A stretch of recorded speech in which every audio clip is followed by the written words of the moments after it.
I'd like to review today this Bible. It is from Greatsite.com. It is the reduced size reference edition of the 1611 King James Bible. Reduced size means that it's about 65 or 2/3 the size of the actual original, which was 17 inches tall. This is only a little over 11 inches tall. To give you a sense for scale, I have here the Quartercentenary edition of the 1611 King James Bible that I reviewed some time ago. This is from Oxford. And then here is a Cambridge Cameo. Both of these include the Apocrypha, as does the Greatsite edition. What's different here between this and this, principally, this has some essays that the original did not have, but principally this is in black letter text, while the Oxford is in Roman type. So this is a facsimile, a true facsimile reduced size of the original. It is 11 1/8 inches tall, 9 5/16 inches wide, and 3 1/4 inches thick. I'll open it up and let you see the text and see that black letter font. So you have two text columns. Each column is 63 millimeters across. There are about 40 characters per line and as many as 59 lines per text column. At the bottom of the text column you also have an extra space for the catchword, which is the first word on the following page. Page dimensions are 276 millimeters top to bottom, 210 millimeters wide, so that's 10.9 inches tall, and 8.3 inches wide. And look how sharp and bold the black letter text is. That's really a pleasure on the eye. The margins at the top of the page are 16 to 17 millimeters. That's from the top of this line, or from this line to the top of the page, rather.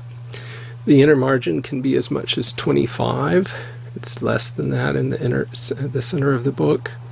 Outer margin from this line to the edge of the page ranges between 22 and 26 millimeters. That's around an inch. 25.4 millimeters are in an inch. At the bottom we have a 13 to 18 millimeter margin. The font in the text, when I compare it to Times New Roman, the capital T there, say, and then, is around 11 points tall. The lowercase letters look to me to be at about 12.5 points high. The line height is 3.83 millimeters. That's 10.8 points. So if it looks a little tight to your eyes, I think that's accurate. It does seem to be a little tight to mine as well. The text is not line matched, of course. They didn't do that in 1611, but it doesn't really matter because we'll talk about the paper in a minute. The paper is very thick. Added words that the translators added for smoothing, are in Roman type. So here you may be able to see the word spoken with a long S. It's in a small Roman type. That means it doesn't really map in a one-to-one fashion to any word in the original languages. If we go to the New Testament, it does have the Apocrypha, those of you who are curious about that. The original King James Bible did have the Apocrypha in it. If you come to Matthew's Gospel, you see the words of Christ are in black ink. And the King James Version does not capitalize pronouns for deity. References in the King James, the original King James Version, are marked with an asterisk. So here in Luke 17:23, you see a marginal note that takes you to Matthew 24:23. Also, you'll see occasionally parallel lines in the text. Those point you to the margin, which give you an alternative translation. Another symbol you'll find in the text is this cross or dagger, which points to a literal rendering of the text. Here it says Greek, the temple keeper, at a worshipper. New chapters are introduced with this chap period and then the Roman numeral for the chapter in all caps and about a 14-point font. There are chapter summaries underneath those.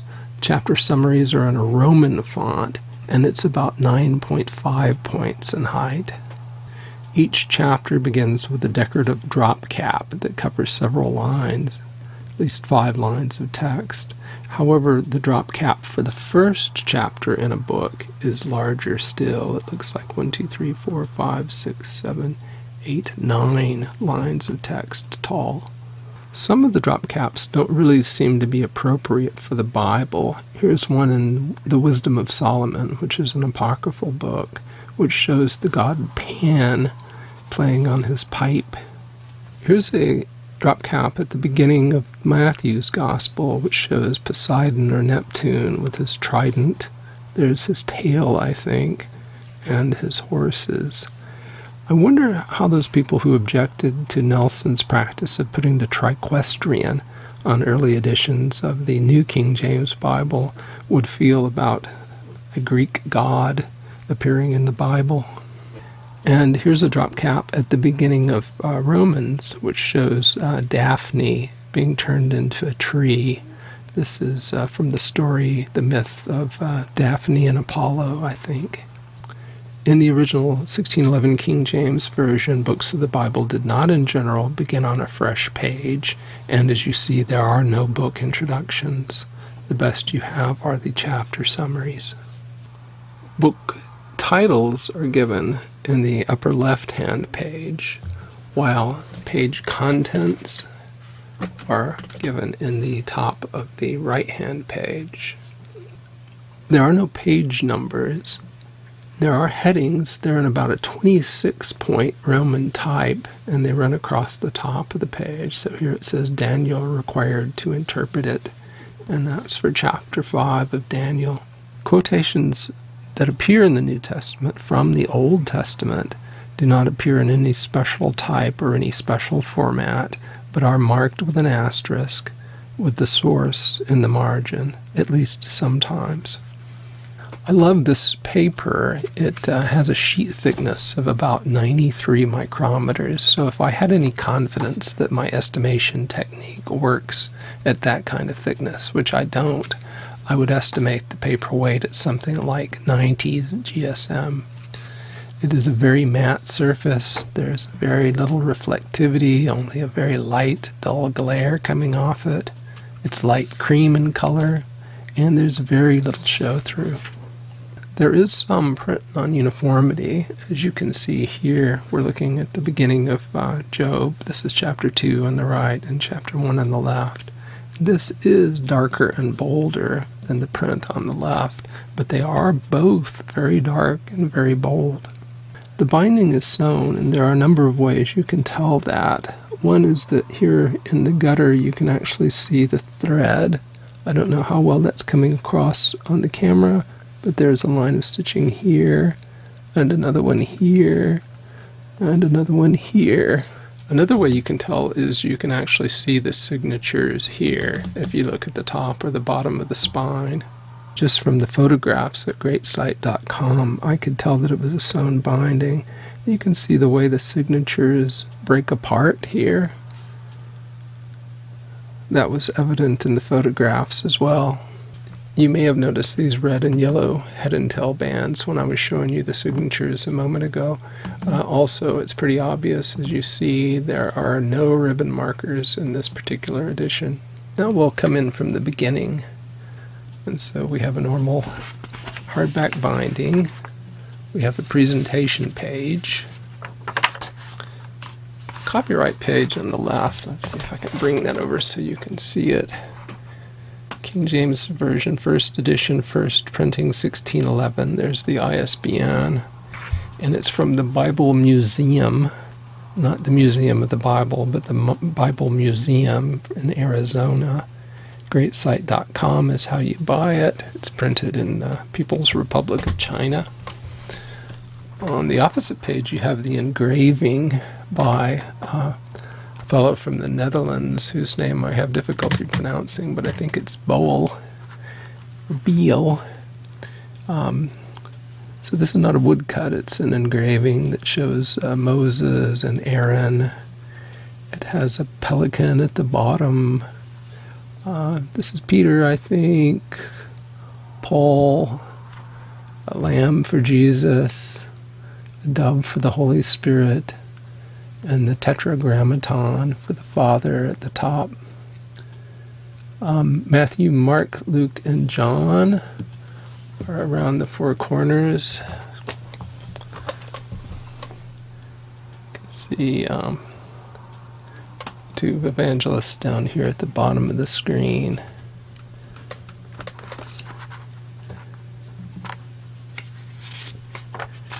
And then you come to the epistle dedicatory, which is thought to have been written by Thomas Bilson. It is in a 13-point-ish font.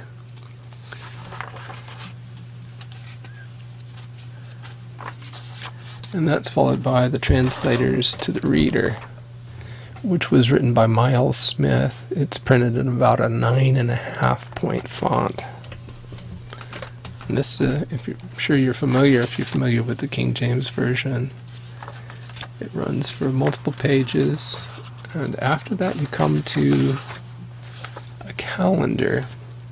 This is a calendar of readings for morning and evening prayer. This reminds you that the King James Bible is a Bible sponsored and developed and generated by the Church of England. And so this gives readings for morning and evening prayer from various books on the various several days of each month. It tells you that January has 31 days. It says there are 30 days in the moon. The moon cycle lasts for 30 days.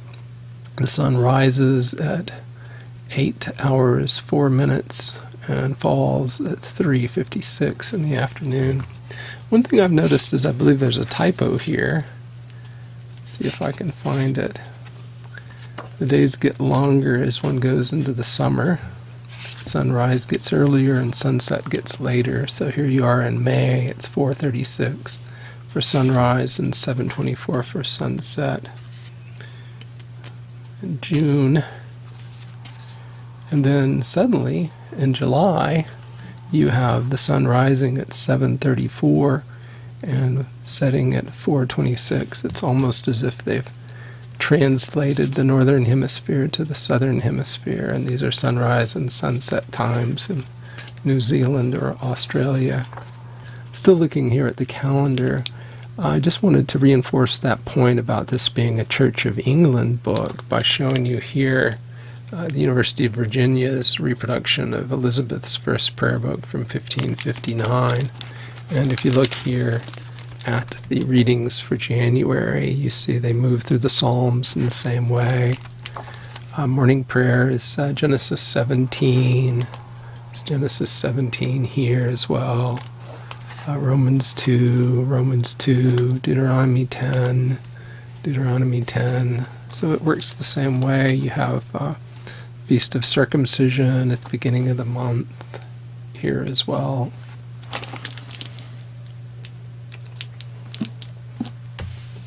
If you want to understand what all these columns mean, this is a very good book to explain it. Gordon Campbell's book about the story of the King James Version. He has an appendix in the back that explains these columns. After the calendar, you have this almanac, an almanac for 39 years, starting in 1603, and it runs through 1641. And the columns give you the dates for events for each year, such as the first day of Lent, Easter, Rogation Week, Ascension Day, Whit Sunday, which is Pentecost, and Advent Sunday. So next you have this table that allows you to find Easter forever. And it's essentially a column row lookup. If you know the letter for your year and the golden number of the year that you're interested in, then you can find here. These look like R's with tails. Those are actually X's. So this is 29th of March. So that's followed by this table and calendar expressing the order of psalms and lessons to be said at morning and evening prayer throughout the year. It runs for a few pages here. So that's for Sundays. And a list of holy days to be observed. And then we come to the names and orders of the books of the Bible. So we have the Old Testament books, the books called Apocrypha, and the books of the New Testament.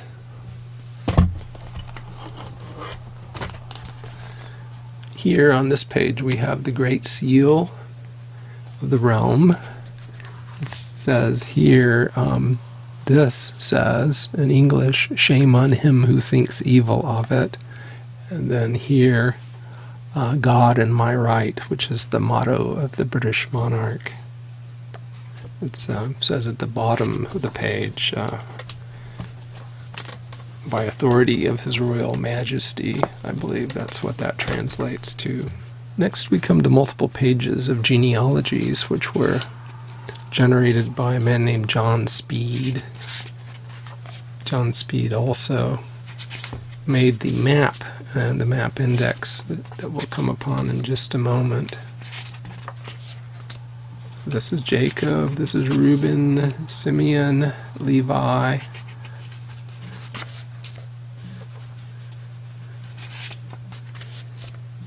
Aaron, Judah,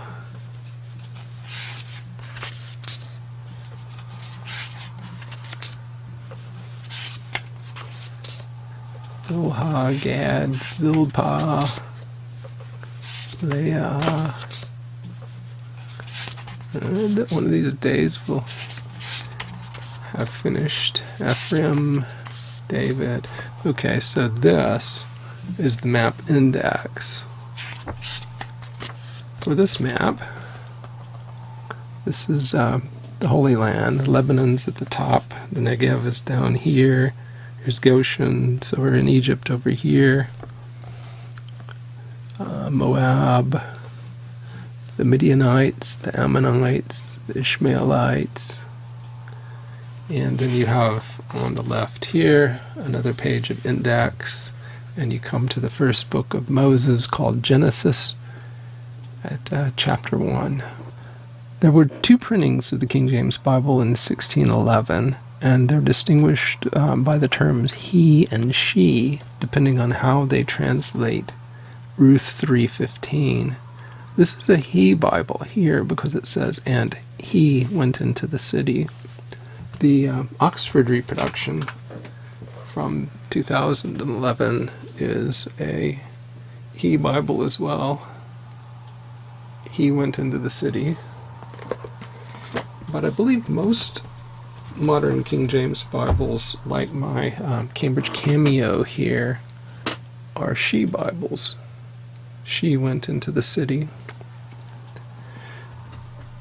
Scrivener, who wrote the authorized edition of the English Bible, this book here, Scrivener's name is there, he believed that the she Bible was first and the he Bible was second, but modern scholars believe the opposite. So that's what we have here is the he Bible, which modern scholars think was the first printing.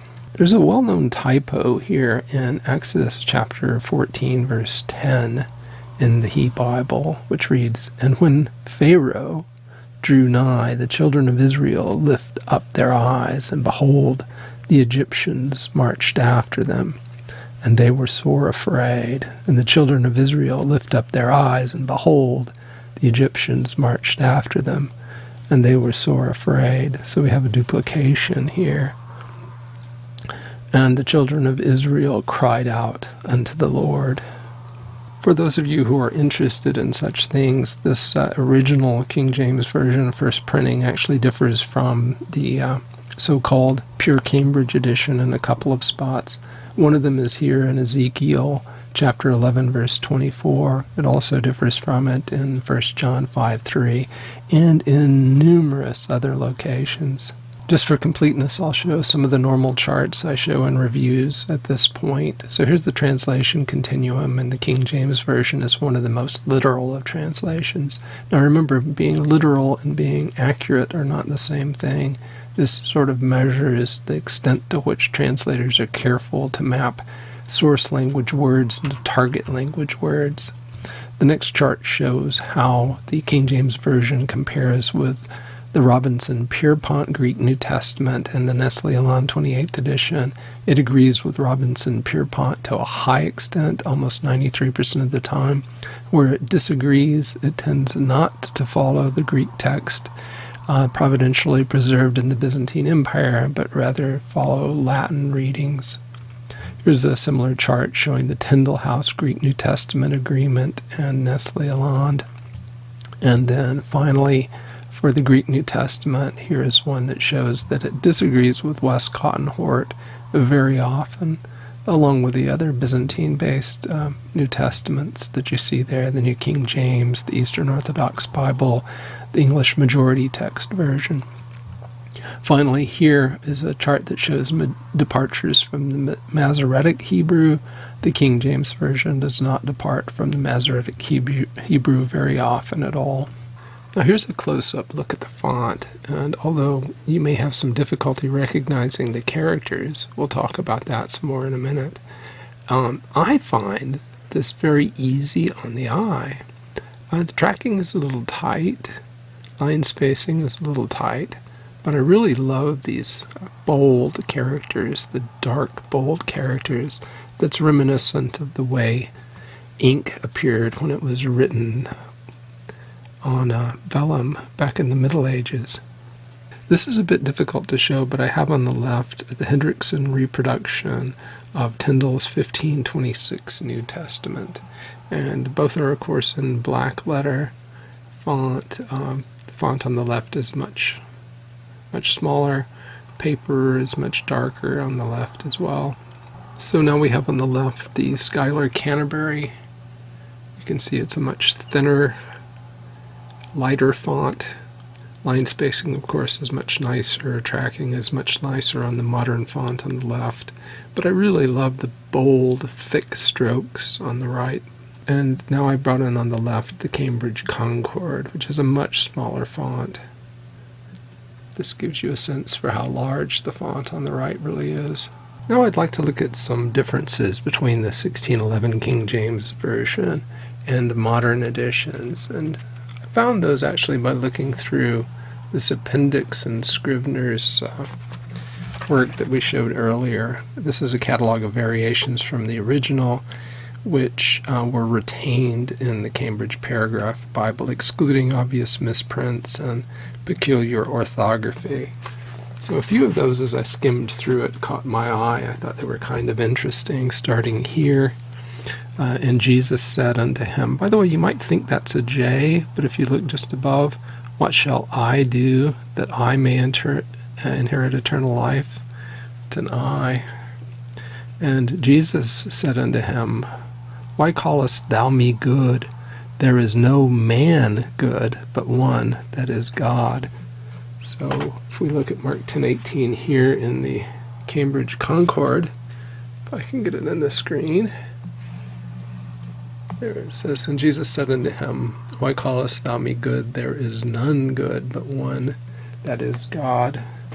So was the original King James Version implying that God the Father is a man, or was it speaking about the incarnation? At any rate, it no longer reads that way today. Now, here's another change, and it's rather radical. I don't know how significant it is. But it's here in Ezekiel chapter 24, verse 7. For her blood is in the midst of her. She set it upon the top of a rock. She poured it upon the ground to cover it with dust. Now, if we look at the Concord 24:7, it says, for her blood is in the midst of her. She set it upon the top of a rock. She poured it not upon the ground to cover it with dust. So in modern King James Version, she does not pour it on the ground to cover it with dust. But in the original, She did. So here's another one. This is in John chapter 15, verse 20.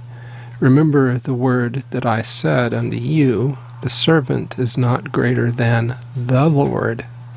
So this has the Lord capitalized with a capital L, which would seem to imply one of the divine persons. If you read that in the Concord, it says, remember the word that I said unto you, the servant is not greater than his Lord. Lowercase l there in the modern Lord. Most of the changes in the table are very minor, and this one may be as well. Looking here at Matthew 16:16, where it says, and Simon Peter answered and said, Thou art Christ, the Son of the living God.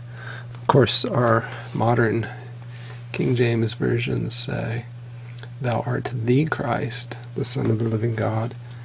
So here in the original King James, it's as if Christ is the name of the Lord, whereas, of course, we know it's his title. He's the Messiah, the Christ, the Anointed One. In this part of the video, I'd just like to point out some oddities or curiosities that I've observed. Some of them might help you decide whether you can read the black letter text here.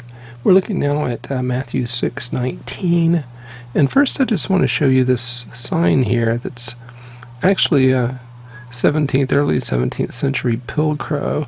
If you imagine these lines coming down, you can see the pilcrow. It's a C that's been darkened in on the left. I think it stands for a Latin word that means little head. It could be capitula. Those of you who know Latin might correct me there in the comments. It says, lay not up for yourselves treasures upon earth, where moth and rust doth corrupt, and where thieves break through and steal. This little symbol here is an R, and here in the word corrupt you can see it right against the normal R. I've noticed that this R, which looks like a 2 or a Z perhaps, comes after O's. You'll see it here in 4. It doesn't come after U, though, but it does come after O. It comes after B in bread or brother. It comes after P in prayer. It comes after D in draw.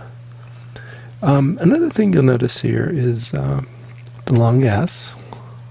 So here in selves you have the long S, which looks a lot like an F at the beginning, and the short S at the end. You see it here again in treasures.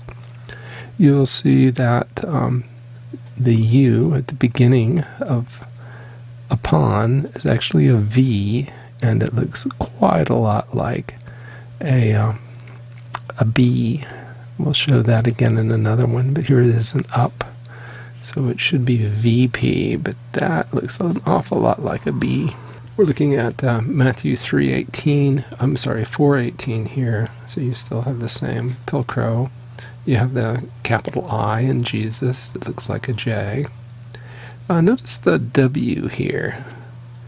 W is easy to see here, but here, notice how it's different looking. This almost looks like a line and a B, but it says saw 2, and that's actually the same character there as there. The problem is that there's a break in the printing, so the line that's supposed to go right here is missing, and it makes it difficult to see. Here's the odd R after B in brethren, and here you get to see the F and the S next to each other in the word fishers. They really are a little different. This helps here because this is a ligature of F and I, so the crossbar in the F is broader than it is in some other words. But if there's no crossbar at all, it is an S. Now I've scrolled up the page to 4:13, Matthew chapter 4, verse 13.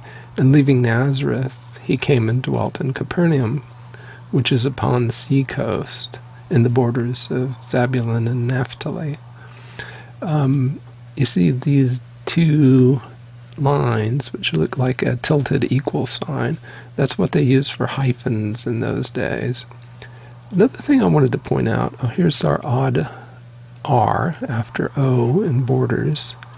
But this V in the beginning of upon, which I said looks like a B, here you have them close to each other.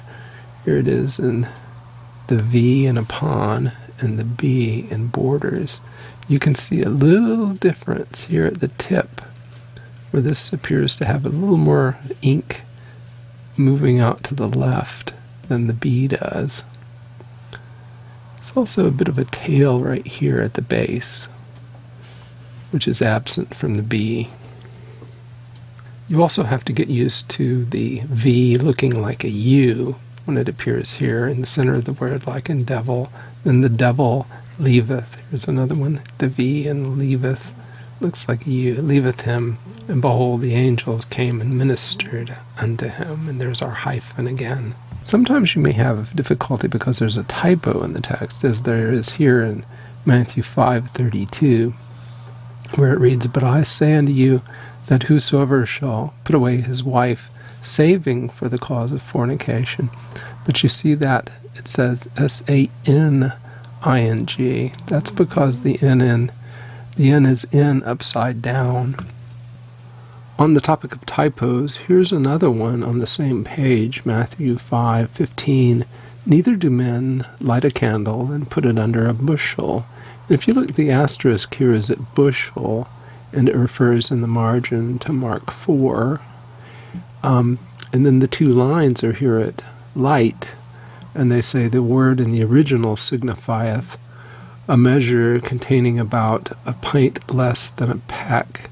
Well, obviously that refers to bushel, so the two lines should be here, and the asterisk should be here with light. We're at Matthew 6:20, and I just wanted to show you a little symbol here that appears. It says, "But lay up for yourselves treasures in heaven, where neither moth nor rust doth corrupt." And here's the symbol, "where thieves do not break through nor steal." So you can tell that's an ampersand. It looks a lot like an A, but it means and.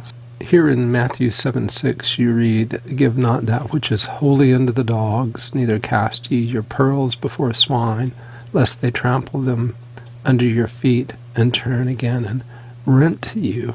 That's actually why I was showing this, is to show you that the original says rent rather than rend.